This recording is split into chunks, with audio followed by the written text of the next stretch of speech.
3.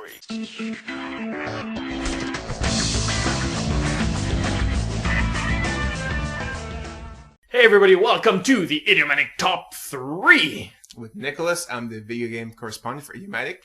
And I am Dimitri, editor-in-chief of Idiomatic.com and movie critic. Oh, that sounded painful for you to get out there. Movie critic. I'm just trying out a new voice here. You know, the new year's coming and I'm trying out new things is what's going on. Especially since starting from this week, we are going weekly. Exciting. So, since this is indeed the end of the year, we're going to do what we always do at the end of the year, is discuss the year. Yeah. And talk about our top 3 choices for best of the year and worst of the year. Look back on the year in entertainment. Now, this time we're going to do something a little bit different because we have a lot to talk about, and because we ended our sister podcast, the Dreamer's Edge podcast, we're going to split the discussion in two. So, this week we're going to talk about the worst of 2013. Yeah. And then next week we're going to talk about the best. Yes. And on a positive note. Always. But enough chatting. Let's get to your number 3 pick for worst of 2013. Well, mine's a news story that happened in Quebec about a 13-year-old kid that drove his friend to his house that you're already not supposed to because the driving age here is 16. And then he with drove... a permit. Like, you can't just be 16 and drive. Yeah, you need a permit, yes. And then he drove back home and the police started chasing him. So he drove and he basically led the police on a high-speed chase. And his grandmother blamed that on the game Grand Theft Auto 5 that she bought for him. I completely agree that video games can influence, any kind of media can influence the way, you act or the way you think. That's why you have to be responsible and really have to know the person to whom you're giving it to. I really, really don't want to blame Grand Theft Auto 5 for this. No. Because I think there's place in the market, and especially in our culture, for adult entertainment. Yes. For things that are not for kids. Like this idea that everything has to be PG-13 because that's where the main market is depressing. And we should be able to be challenged as adults and have entertainment for us. Yeah. And, okay, some of the naysayers are going to go, Grand Theft Auto challenges you. It challenges your sense of irony by pushing it as far as humanly possible. This is a game where you do everything possible that you can imagine is wrong. Yeah. And just keep pushing that envelope with the idea that it's funny because no one in their right mind should do that. Exactly. And it's a layer that I think is maybe a little bit too subtle for a 13-year-old. It depends on which 13-year-old, but for certainly some 13-year-olds. I know. I mean, it really depends from person to person. I mean, just give you a sad example, but you used to watch a lot of, horror movies when you were a kid. Yep. Okay? When I was a kid, I was freaked out by the Doctor Who theme, okay? So, I would not be watching horror movies, That's right. You have to make the difference there. I mean, my parents had to change the channel because I watched the show right before that, and they really had to change the channel before the Doctor Who thing hit, because or else I would freak out. Yeah. So... and my first experience with a horror movie was watching Alien when I was 4 years old. So. Okay, yeah. That's exactly the age at which I was freaked by the Doctor Who theme. So, there's a difference there, all right? So, you have to know who you're dealing with. You can't just show up and, like the grandmother said, oh, I'm giving this to your kid because I'm sure he's fine. No, you have to discuss with the parents first or the people who know the person. And it comes down to personal responsibility. I mean, it's twofold. Like, the basic reaction that people have had in the gaming community is to sort of point the personal responsibility that the grandma lacked in, getting the game to the kid. But the one that we often forget is that, look, the kid is 13. At 13, I knew that you don't get into a car and go into a high-speed chase just because you saw it in a game or on TV. That kid is a little bit behind in terms of maturity. And that kid is responsible for that. There's another layer of responsibility there. That's also the parents that should have maybe check, what the grandma was giving the kid and say, Grand Theft Auto 5, no, he can't play that. We'll just hold on for this for a couple of years. We'll give it to him when he's 15 or something like that. It frustrates me, these sort of stories, because it just goes how lazy parents are at sometimes addressing the issues going on in their family. In this case, like, look, everybody's okay, so everybody can bounce back from this. But it's just... pointing the finger at the game almost guarantees that something similar is going to happen again later on. Yeah. Because you're not taking responsibility. You're not teaching the kid to take responsibility. How is he supposed to learn to take responsibility? That's a good point I hadn't even thought of, yeah. So what is your number 3? My number 3 pick for worst of the 2013 is a little bit less serious, I guess. Okay. I went with something a bit light because it's just a number 3 pick, and I went with Marvel's Agents of S.H.I.E.L.D. on ABC, the new TV show spun off from all the Marvel movies that are coming out. Yeah. I was never 100% behind the project because I was like, that's way too much Marvel for me. Like, Yeah. already 2 movies per year is too much Marvel for Yeah. me. I'm like, I've overdosed already. I've stopped watching them because like enough's enough. But then the TV show came out, and I was like, well, I am curious. Joss Whedon's name is attached to it, and he has given us a lot of really good shows. Yeah. It's terrible. It's really, really bad. And that's really unfortunate because they had a really interesting opportunity for major synergy there. Yeah. And it's just so bad. So bad. And a lot of people go like, oh, well, it's based for a younger audience, which I thought at first. Like, I agreed with that at first. And then they came up with an episode where they explain the origin of why one of the spies is a grouchy puss. Like, not the cool one, but like the boy one who's in love with a hacker, for Okay. those of you who watch the show. And it tells a story of like how he let his own little brother drown in a pit because the bullies made him do it. And you're like, that's really dark material if you're going to pretend that this is for an 8-year-old. Or they think this is an adult show with characters who behave like 8-year-olds. Well, first of all, how dare you? Josh Whedon died for your sins. Okay. It's Joss Whedon, first of all. But... Sorry. I misspoke.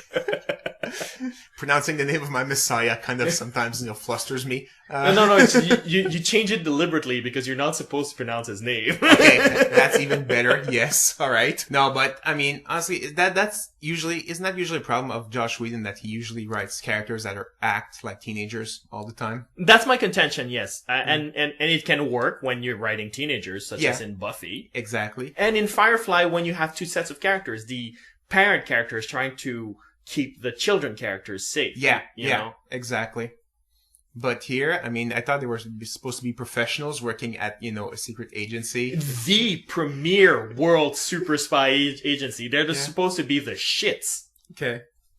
And they're teenagers. So, yeah. I've read, actually, on the web, maybe you can comment on that because you watch the show and you've watched, a lot about TV, that this kind of entertainment where, like, very episodic, one problem a week thing is kind of like more of a 90s things. And now we're looking at kind of grand arc things like, like in Heroes or Lost, or even 24, where you have like... Well, definitely 24. Yeah, a 1-season thing where you have one thing to solve in a season. And, just episode by episode, having the bad guy of the week is kind of like, of the past, and people are not that interested in that anymore.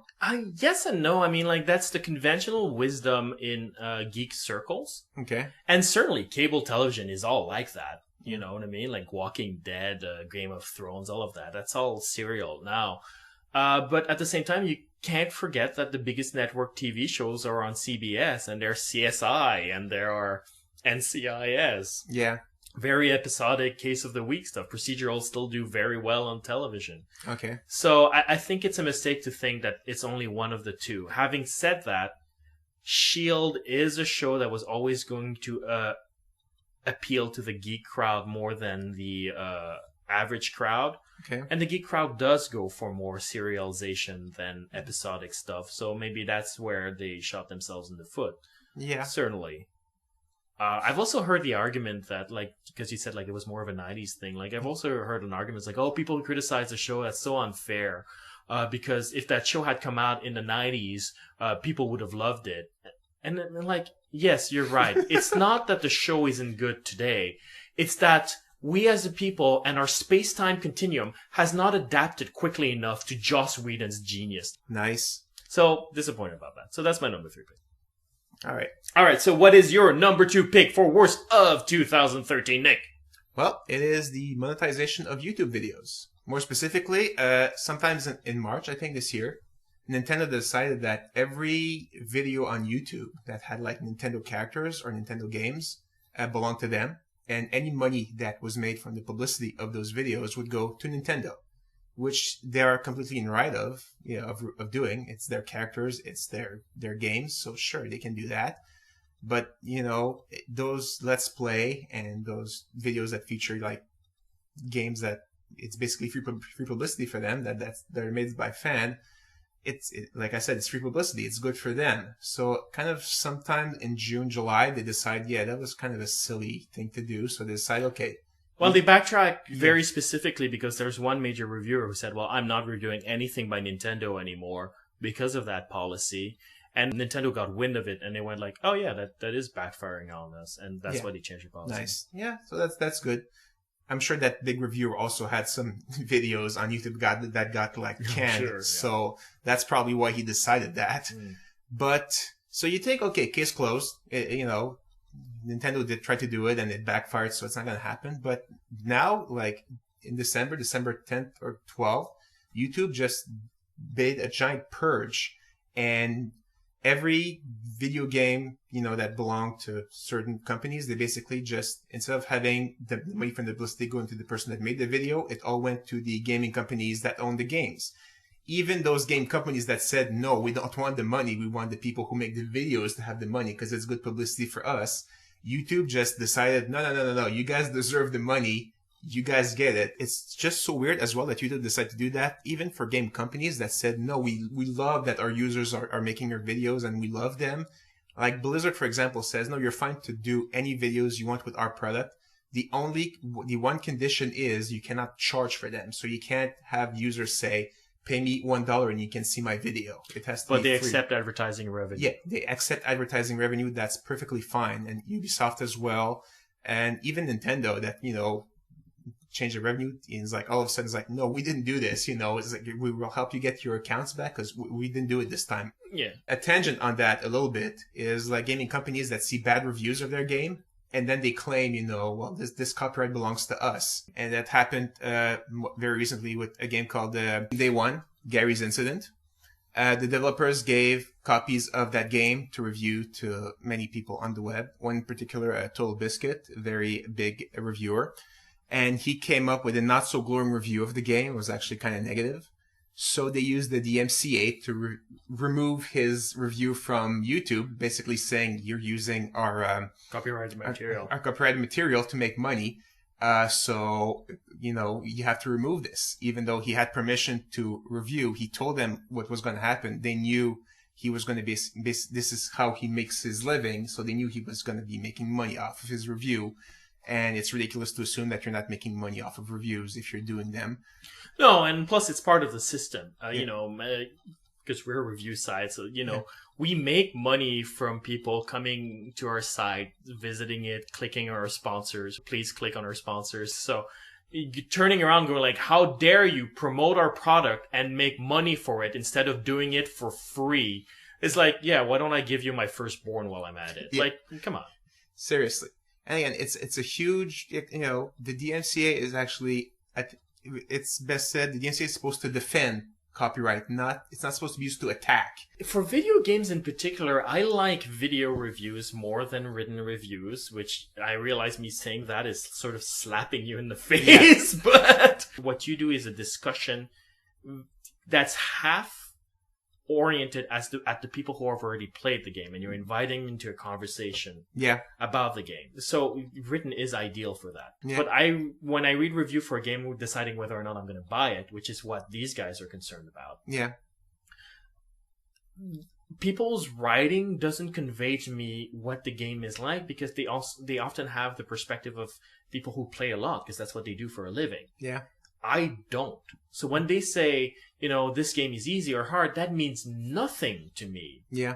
But when I see it, I go like, oh, okay, you have to do that sort of activity. Okay, yeah. I get it. It's a video game. The video part is like half of it, so it's good to want to see it, you know. So I completely understand your point. And if you remove that from the reviewer saying, no, it's only can only be you in front of a green screen talking, and that's it, it's completely ridiculous. So what is your number 2?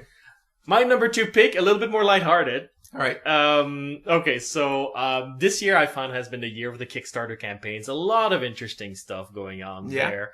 None that made my best of list, but certainly all stuff that I'm very happy is happening, and it's really interesting.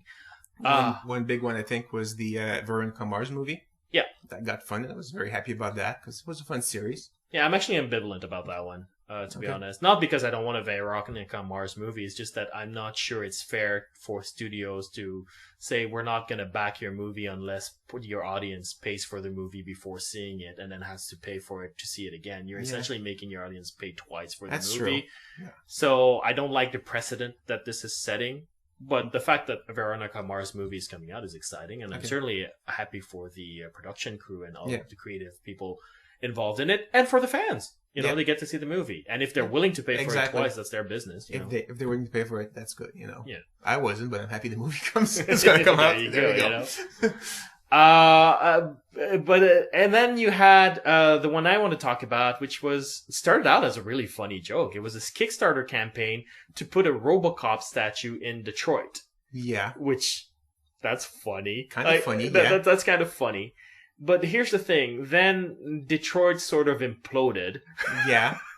and the people of Detroit are having a really, really hard time. To give you an idea, there are no more grocery stores in Detroit.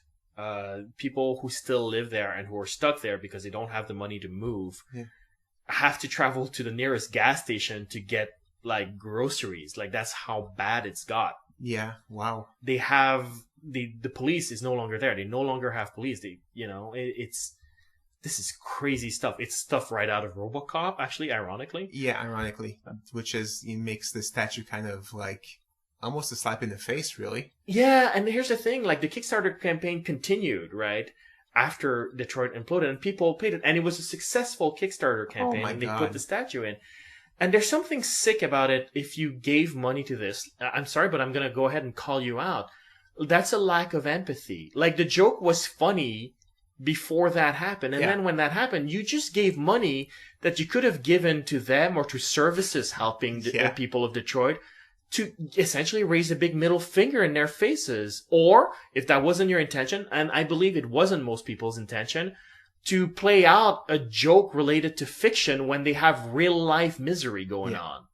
And that's fucked up, people.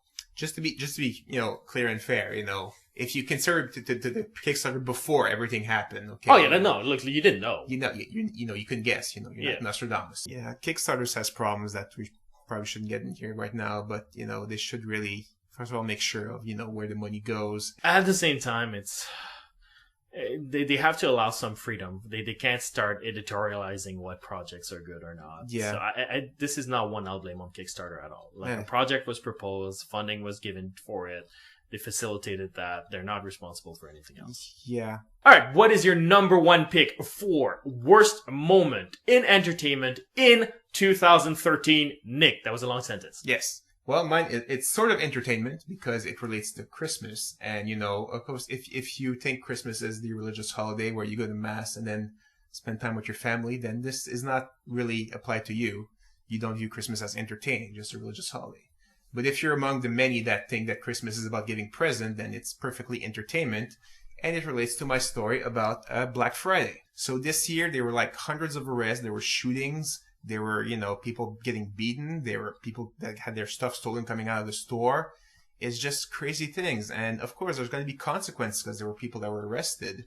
But are we going to hear about that in the news? Probably not. Because, with this justice system, trials are going to take, going to happen maybe in March or April. And we won't hear about that at all. And so next year when Black Friday comes, people are going to think, well, last year was pretty bad. I should bring my gun this year. And, stuff is just going to keep getting worse and worse and worse, I think. I just think, is it really worthwhile for like 25% off a TV or something? I don't get it.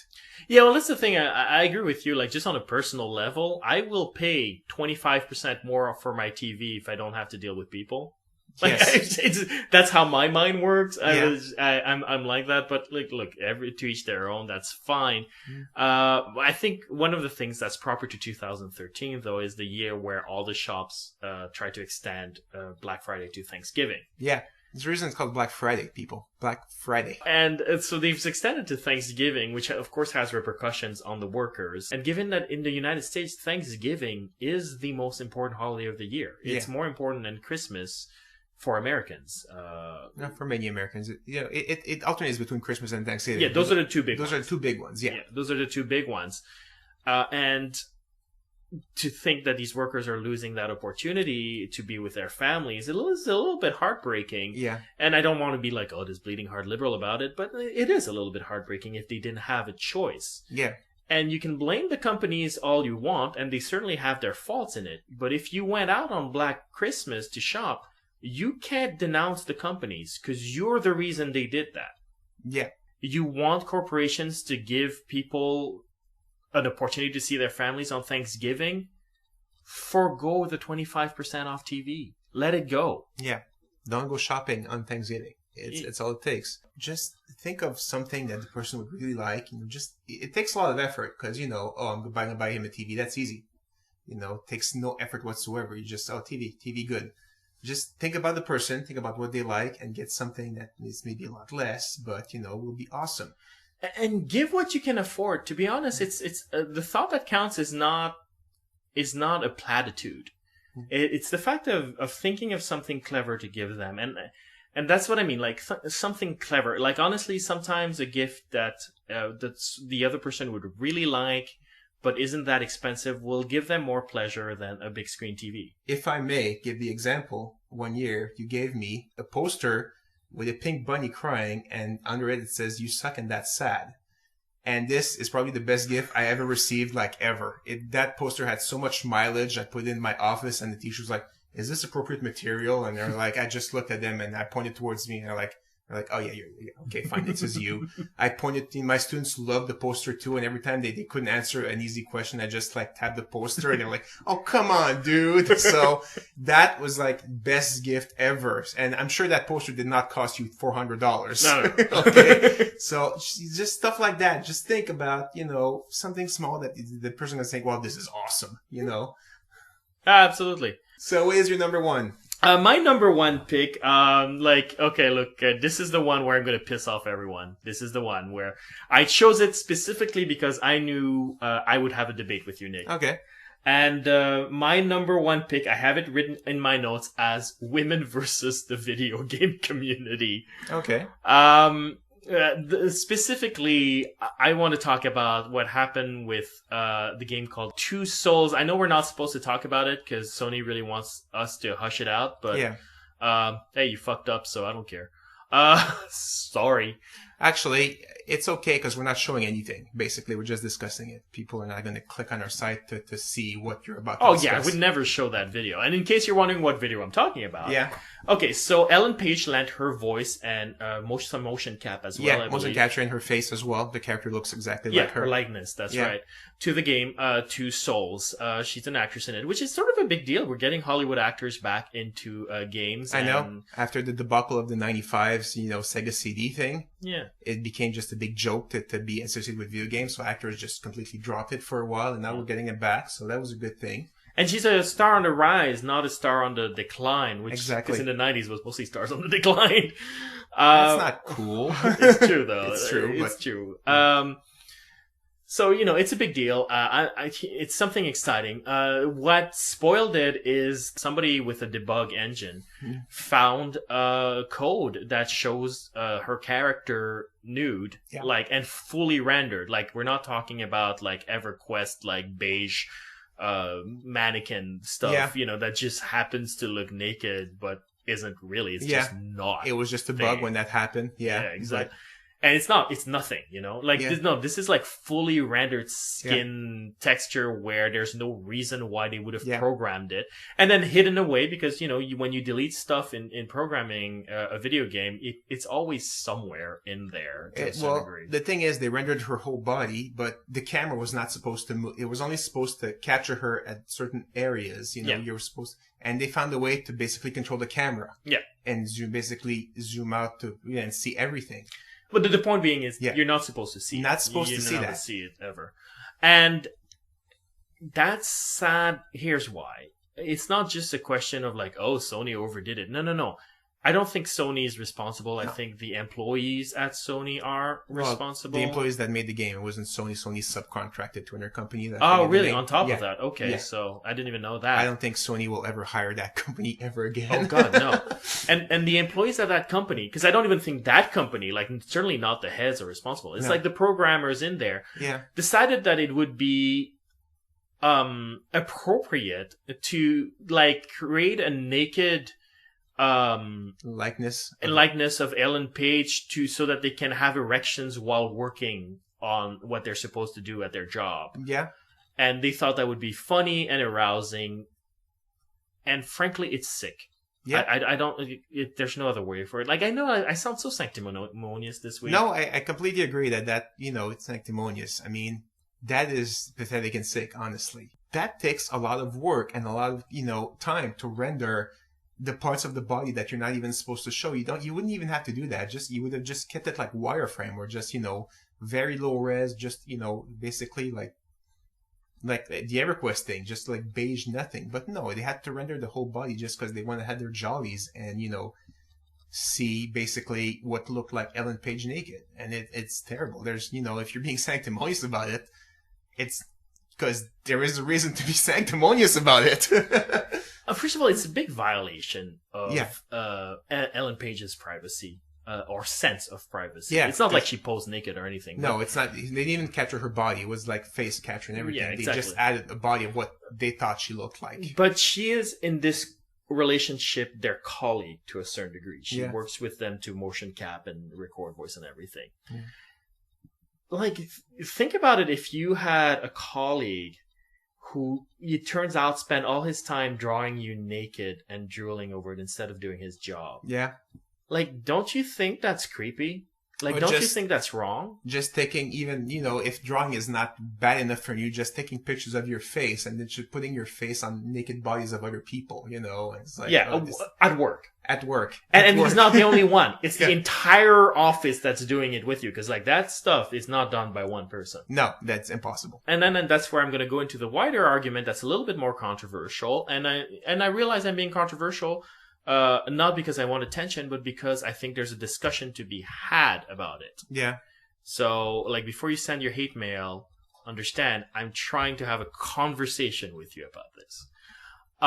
I'm sending my mail already. Yeah, I know. But you have a group of people doing this all together, and none of them realizing how wrong this is. Not a single one of them. Yeah. Doesn't that indicate that there's a problem with the culture? Probably.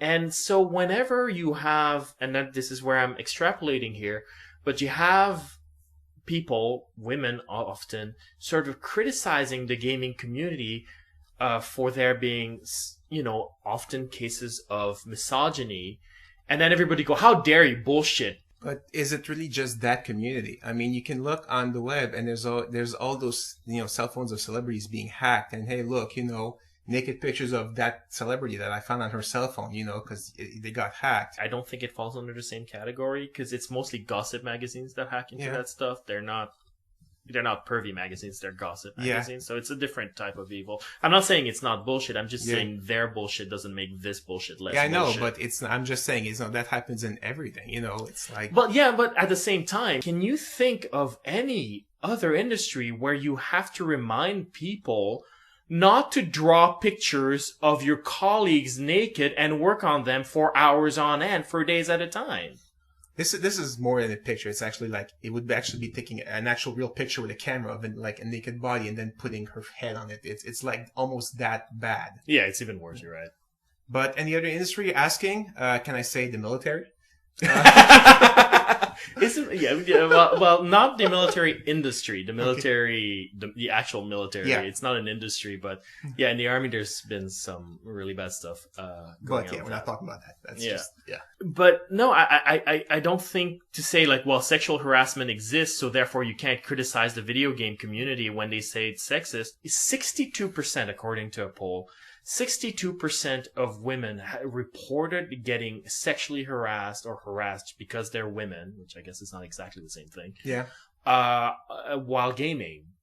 That's a very high number. So you're saying that people should stop being mean on the internet? There's, of course, this stuff about Anita Sarkeesian, who extended her feminist frequency show about feminist tropes in movies into feminist tropes in video games, and the shit hit the fan. I know you're talking about. She's talking about, the damsel in distress thing, okay? And most of her examples are, from the 80s and 90s. When somebody makes a video accusing you, basically accusing you of being sexist, you might have a reaction. Hold on.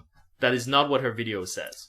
She's saying that, the trope of damsel in distress is sexist and stuff Yes, like that. that is what she's Hence, saying. the video games are sexist. No, that's not what she said. Well, basically, they make the connection. Even if you thought that what she was saying is that you're a sexist for playing Mario. Yeah. Like, even if that's what you thought she said. Yeah. I want to stress that's not what she says. But I know it's not what she said. But even if people thought that. Yeah.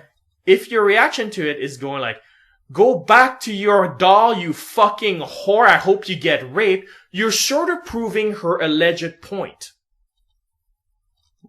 Yeah, but they had the same reaction when, they basically had the exact same reaction to people who said that, violent video games make people violent. Can we also agree that, in the best of circumstances, that should change? Yeah, but you're pointing out the video game industry as you're thinking that, people act the same with women in real life as they do with men, which is completely not the same. Again, I'm going to use the same argument. It comes from Richard Pryor. Yeah. How does their bullshit make your bullshit less bullshit? It doesn't, but let me address one bullshit. Because right now, what it comes down to, what you're saying is that, yeah, but you singling out that community doesn't solve all world problems. Of course it doesn't. I don't have the capacity to solve world problems. But can I attack this problem? Like, am I allowed to attack this problem? You're also acting like, nothing has changed since the 80s. There's the Game Developers Conference, the GDC. Yeah. An employee at Kickstarter, Luke Crane, just tweeted an honest question, quite innocent. Why are there so few lady game creators? He asked. Well, that's a legitimate question. Yeah. And then the answers he got are so telling about something that's really wrong with, and again, I'm going to say it, it's the industry. The culture has to shift. Some of the comments were just downright misogynistic. Lots of ladies don't make it past every small discouragement. Yeah. It's That's spectacular. Yeah. It's the condescension that's pouring out of that comment. That's a woman who posted this next one. Because conventions where designers are celebrated are unsafe place for me. Really, I've been groped. And then somebody said, literally every GDC there is an incident where I am groped every time. And then there's a lot more women who sort of echoed that sentiment. And then there's somebody who said, because I'm still referred to as a girl gamer or developer instead of a woman at age 40, which I don't know about that. I honestly, I think I understand how that's an insult to her, but at the same time, I don't think that's the epitome of the problem. Yeah. Say. But the reply to it, though, is like, so should I be offended if you don't refer to me as a gamer man or game devs as the man who develop games? You're ridiculous. Which tells you a little bit, I think that's more of a problem. It's like, look, she's saying she doesn't like something. Yeah. And instead of going like, oh, okay, you don't like something, acknowledge, won't do it again. You're like, oh, well, men are oppressed too. Go fuck yourself. I can oppress you all I want. It's like, that's a problem. Yeah. That's why it's continuing. I wonder, is it the way video games work that if you don't have a contract, basically you fire everybody until you can find somebody and then you have to rehire? No, you lay them off. Well, sorry, you lay off everybody.